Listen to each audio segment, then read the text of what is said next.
സുഗമോദേവി സീരിയലിൻ്റെ പുതിയൊരു എപ്പിസോഡിൻ്റെ promo review വിശേഷങ്ങളിലേക്ക് എല്ലാവർക്കും സ്വാഗതം.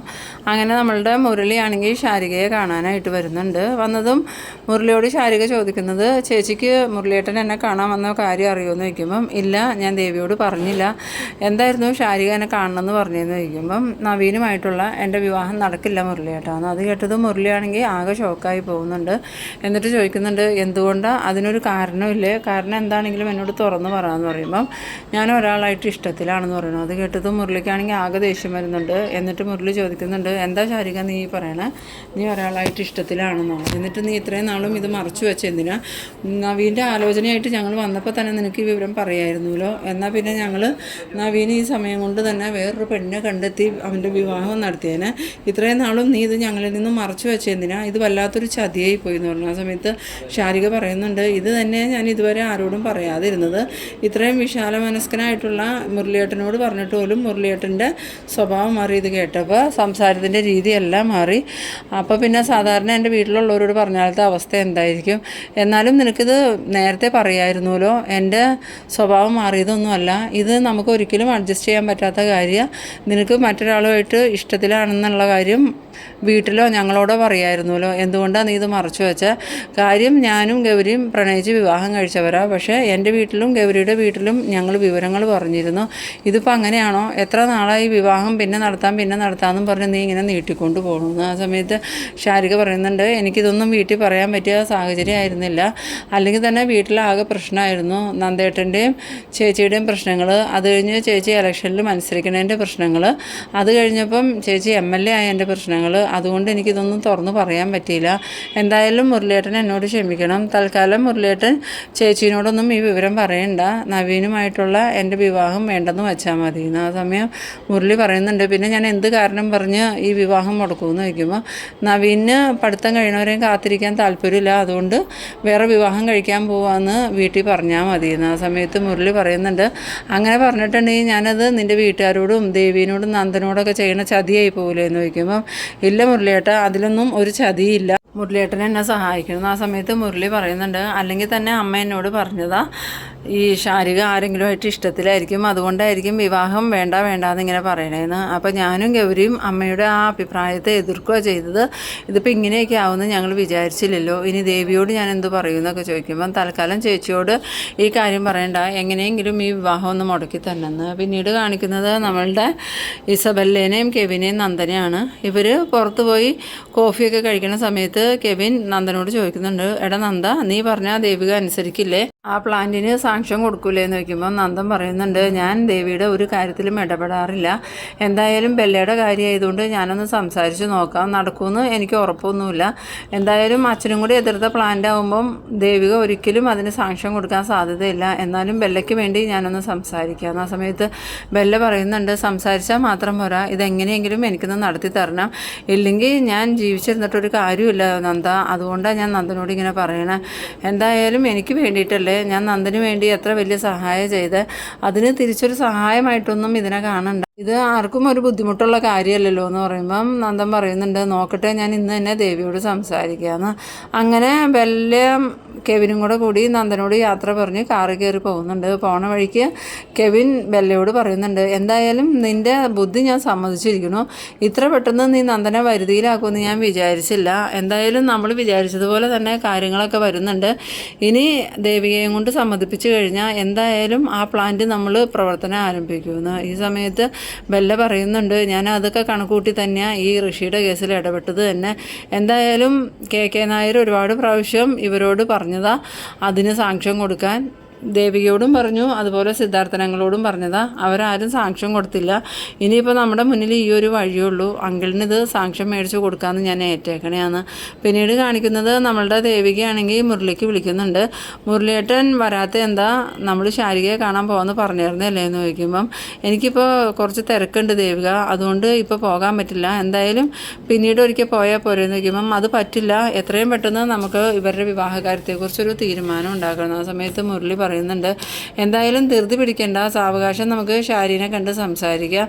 എന്തായാലും ഷാരി പഠിത്തം കഴിയട്ടെ എന്നല്ലേ പറയണേ. ഇനിയിപ്പോൾ നവീന് പഠിത്തം കഴിയണവരെയും കാത്തിരിക്കാൻ പറ്റില്ലെങ്കിൽ നവീന് വേറെ ഏതെങ്കിലും പെൺകുട്ടിയെ വിവാഹം ആലോചിച്ച് നവീൻ്റെ വിവാഹം നടത്താം. ആ സമയത്ത് ദേവിക പറയുന്നുണ്ട്, മുരളിയേട്ടൻ എന്തൊക്കെയാണ് പറയണേ, ഷാരിയും നവീനും തമ്മിലുള്ള വിവാഹം നടത്താമെന്നല്ലേ നമ്മൾ തീരുമാനിച്ചത്. അതിന് ഷാരി സമ്മതിക്കണ്ടേ ദേവിക? ഷാരിക്ക് പഠിത്തമൊക്കെ കഴിഞ്ഞ് ജോലി കിട്ടിയിട്ട് മതി എന്നാണ് പറയണേ. നവീനാണെങ്കിൽ ഈ പ്രാവശ്യം ലീവിന് വരുമ്പോൾ വിവാഹം നടത്തണം എന്നാണ് പറയണേ. ഇവർ രണ്ടുപേരും ഈ രീതിയിൽ നിന്നാൽ എങ്ങനെ വിവാഹം നടക്കാനാ? അതുകൊണ്ട് നവീന് വേറെ ഏതെങ്കിലും പെണ്ണെ കണ്ടെത്താമെന്ന് പറയുമ്പം ദേവിക പറയുന്നുണ്ട്, അതൊന്നും ശരിയാവില്ല. അങ്ങനെ ഷാരി പറയുന്ന എല്ലാ കാര്യങ്ങളും നമ്മൾ അംഗീകരിക്കേണ്ടതൊന്നുമില്ലല്ലോ. ഷാരിയെ വിവാഹം കഴിഞ്ഞാലും പഠിക്കാൻ വിട്ടോളാന്ന് നവീൻ പറഞ്ഞേക്കണേ അല്ലേ, പിന്നെ എന്തിനാ ഷാരി ഇങ്ങനെ വാശി പിടിക്കണമെന്ന് വയ്ക്കുമ്പോൾ മുരളി പറയുന്നുണ്ട്, ഒരാൾക്കിപ്പോൾ വിവാഹം വേണ്ടാന്ന് പറഞ്ഞാൽ നമുക്ക് നിർബന്ധിക്കാനൊന്നും പറ്റില്ലല്ലോ എന്ന് പറയുമ്പം ദേവിക പറയുന്നുണ്ട്, അതൊന്നുമില്ല, എല്ലാ കാര്യങ്ങളും അങ്ങനെ അംഗീകരിക്കേണ്ട ആവശ്യമില്ല. എന്തായാലും നമ്മൾ തീരുമാനിക്കണ പോലെ തന്നെ ഷാരിയുടെ വിവാഹം നടക്കും. അതിന് ഞാൻ നാളെ തന്നെ വീട്ടിൽ പോയി അച്ഛനെയും അമ്മയും ഷാരിയെയും കണ്ട് സംസാരിച്ചോളാം. പിന്നീട് കാണിക്കുന്നത് ദേവികയാണെങ്കിൽ നന്ദനെ കാണാണ്ട് നന്ദൻ്റെ ഫോണിലേക്ക് വിളിക്കുന്നുണ്ട്. ആ സമയത്ത് നന്ദനാണെങ്കിൽ ഫോൺ അറ്റൻഡ് ചെയ്യുന്നില്ല. അത് കണ്ടതും ദേവിക വേഗം തന്നെ പ്രഭാവതിയുടെ അടുത്ത് എന്നിട്ട് പറയുന്നുണ്ട്, അമ്മേ നന്ദുവിനെ വിളിച്ചിട്ട് നന്ദു ഫോൺ എടുക്കുന്നില്ലല്ലോ, എന്ത് പറ്റിയോ, നന്ദു എന്താ ഇതുവരെ വരാത്തതെന്ന് ചോദിക്കുമ്പോൾ അവർ ഫ്രണ്ട്സായിട്ട് എവിടെയെങ്കിലുമൊക്കെ കറങ്ങി നടക്കുമായിരിക്കും, മോളെയും വിളിച്ചതല്ലേ മോൾക്കും പോയിക്കൂടായിരുന്നു എന്ന് ചോദിക്കുമ്പോൾ ഞാനിന്ന് വീട്ടിൽ പോയി ശാരികയായിട്ട് സംസാരിക്കാനിരുന്നതാണ്. അപ്പോഴാണ് മുരളിയേട്ടൻ വിളിച്ചത്. മുരളിയേട്ടന് അത്യാവശ്യമായിട്ട് എവിടെയോ പോകാനുണ്ടെന്ന്, ശാരികയായിട്ട് സംസാരിക്കാൻ പിന്നീട് പോകാമെന്നാണ് എന്നോട് പറഞ്ഞ്. ആ സമയത്ത് പ്രഭാവതി ചോദിക്കുന്നുണ്ട്, ഇത്രയധികം സംസാരിക്കാൻ എന്നാ ഉള്ളത്? നവീനും ഷാരികയും പരസ്പരം ഇഷ്ടപ്പെട്ടതല്ലേ, അതുപോലെ തന്നെ വിവാഹം കഴിഞ്ഞാലും ഷാരിയെ പഠിക്കാൻ വിടാമെന്ന് നവീൻ പറഞ്ഞിട്ടുണ്ട്, പിന്നെ എന്തിനാ ഇങ്ങനെ വെച്ച് താമസിപ്പിക്കണേ, എത്രയും പെട്ടെന്ന് ആ വിവാഹം നടത്തണമല്ലേ നല്ലതെന്ന് ചോദിക്കുമ്പം ദേവിക പറയുന്നുണ്ട്, അതൊന്നും പറഞ്ഞിട്ട് കാര്യമില്ല അമ്മേ, ഷാരിക സമ്മതിക്കണില്ല, പഠിത്തമൊക്കെ കഴിഞ്ഞ് ജോലി കിട്ടിയിട്ട് മതി വിവാഹം എന്നും പറഞ്ഞ് ഉറച്ച് നിൽക്കാവള്. നവീനാണെങ്കിൽ ഈ വരുന്ന ലീവിന് വിവാഹം നടത്തണം എന്നുള്ള വാശിയിൽ അതിന് ഞാൻ എന്ത് ചെയ്യുമെന്ന് അറിയില്ല. അങ്ങനെ സംസാരിച്ച് നിൽക്കുന്ന സമയത്ത് നമ്മളുടെ നന്ദന അങ്ങോട്ട് വരുന്നുണ്ട്. നന്ദനെ കണ്ടതും ദേവിക എന്നിട്ട് നന്ദു ഇത്രയും നേരം എവിടെയായിരുന്നു എന്ന് ചോദിക്കുമ്പം അത് ഞങ്ങൾ പുറത്ത് പോയതല്ലേ, ബെല്ലയും കെവിനുമായിട്ട് ഞങ്ങൾ വെറുതെ പുറത്തു കൂടിയൊക്കെ ഒന്ന് കറങ്ങി നടന്നു. എന്താ ദേവി എന്തെങ്കിലും അത്യാവശ്യം ഉണ്ടായിരുന്നോ എന്ന് ചോദിക്കുമ്പം അത്യാവശ്യമൊന്നുമില്ല, ഈ ബെല്ല എന്താ പെട്ടെന്ന് തന്നെ ഇവിടെ വന്ന് ഇങ്ങനെ ഒരു ബന്ധം സ്ഥാപിക്കണേന്ന് ചോദിക്കുമ്പോൾ അതൊന്നുമല്ല ദേവി, കെവിനും ബെല്ലയായിട്ട് ഇടയ്ക്കിടയ്ക്ക് കാണാറൊക്കെ ഉണ്ടായിരുന്നു, പിന്നെ ഇവിടെ വന്നു കഴിഞ്ഞപ്പോൾ കെവിനെ കാണാൻ വന്ന കൂട്ടത്തിൽ ഞാനുമായിട്ട് ബന്ധം പുതുക്കി ഇവിടെ വന്നു എന്നേ ഉള്ളൂ, അല്ലാതെ വേറെ ഒന്നുമില്ല എന്ന് പറയുമ്പോൾ ദേവിക പറയുന്നുണ്ട്, ഈ ബെല്ലയുടെ പെരുമാറ്റത്തിൽ എനിക്ക് അത്ര വലിയ തൃപ്തിയൊന്നുമില്ല, അവൾ ഇത്തിരി ഓവറാണോ എന്ന് എനിക്കൊരു സംശയം ഉണ്ടെന്ന് പറയുമ്പോൾ ബെല്ല പണ്ട് മുതൽ അങ്ങനെയാണെന്ന് നിനക്കറിയില്ലേ, പിന്നെ എന്താ പ്രശ്നം എന്ന് ചോദിക്കണോ.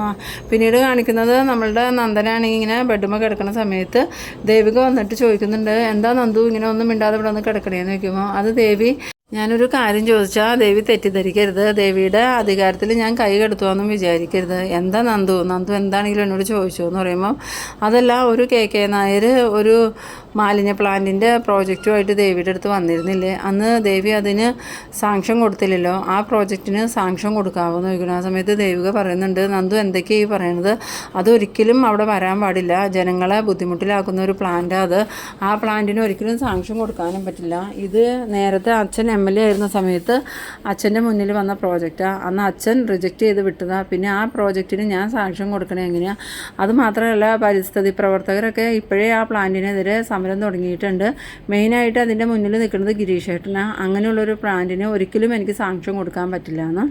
ആ സമയത്ത് നന്ദൻ പറയുന്നുണ്ട്, അങ്ങനെ ഒരു സാങ്ഷൻ റെഡിയാക്കി കൊടുക്കുകയാണെങ്കിൽ ബെല്ലയ്ക്ക് കുറേ ഉപകാരങ്ങളുണ്ടായിരുന്നു എന്ന് പറയുമ്പം ബെല്ലയ്ക്ക് ഉപകാരം കിട്ടുന്നതിന് വേണ്ടിയിട്ട് ഞാൻ ജനങ്ങളെ ദുരിതത്തിലാക്കുന്ന ഒരു പ്ലാന്റിനും അനുമതി കൊടുക്കൂല എന്ന് തർപ്പിച്ച് തന്നെ പറയുന്നുണ്ട്. വീണ്ടും നന്ദൻ പറയാൻ ചെല്ലുമ്പോൾ ദേവിക പറയുന്നുണ്ട്, ആ ഒരു കാര്യമാണെങ്കിൽ നന്ദുവിനോട് സംസാരിക്കേണ്ട, ബാക്കി കുടുംബകാര്യമാണെങ്കിൽ മാത്രം നന്ദുവിനോട് സംസാരിച്ചാൽ മതിയെന്ന്. പിന്നീട് നന്ദനാണെങ്കിൽ പ്രഭാവതിയോട് ചെന്ന് ഈ കാര്യം പറയുന്നുണ്ട്. അത് കേട്ടതും പ്രഭാവതി പറയുന്നുണ്ട്, അതൊരിക്കലും നടക്കണ കാര്യമല്ല നന്ദു, എന്തായാലും സിദ്ധുവും ദേവികയും ഒരേപോലെ എതിർക്കുന്ന ഒരു പ്രോജക്റ്റാണ് അത്, അതിന് സാങ്ഷൻ കൊടുക്കുക എന്ന് പറഞ്ഞാൽ ദേവികയെ സംബന്ധിച്ചിടത്തോളം മരണതുല്യമായിരിക്കും.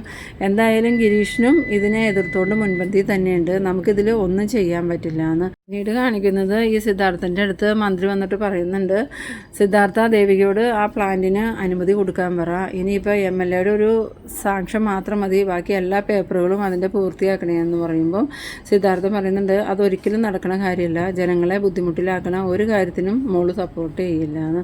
പിന്നീട് കാണിക്കുന്നത് നമ്മളുടെ KK നായരാണെങ്കിൽ ആരെയോ നോക്കി വെയിറ്റ് ചെയ്യാണ്. ആ സമയത്ത് അങ്ങോട്ടേക്ക് വരുന്നത് നമ്മളുടെ ഇസബെല്ലയാണ്. ഇസബെല്ലയെ കണ്ടതും ആ മോളെ ഞാൻ പറഞ്ഞേപ്പിച്ച കാര്യം എന്തായി എന്ന് വയ്ക്കുമ്പം ആ പ്ലാന്റിന് അടുത്ത് തന്നെ അനുമതി കിട്ടും. അതിനുവേണ്ട എല്ലാ കാര്യങ്ങളും അങ്കിൾ റെഡിയാക്കിക്കോ, വേറെ ഒരു തടസ്സവും അതിനുണ്ടാവില്ല.